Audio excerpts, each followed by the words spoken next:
জেলা দেভাটা উপজেলা অন্তর্ভুক্ত।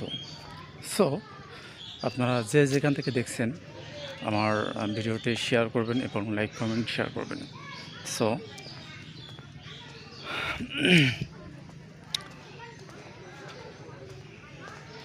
দেখতেই তো পারছেন ভিউয়ার্স যে আসলে পুরা একটা চক্কর দিতে আমার কতটুকু সময় লাগছে।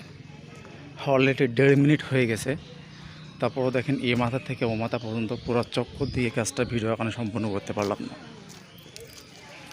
সো বলতে পারেন এটা হচ্ছে আমাদের এশিয়া মহাদেশের ভিতরে বড় একটা গৌরব এবং গর্ব।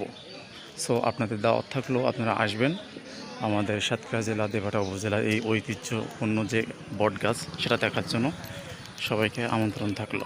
সো আজকের ভিডিওটি এ পর্যন্ত শেষ করলাম। সো সে পর্যন্ত সবাই ভালো থাকবেন, সুস্থ থাকবেন।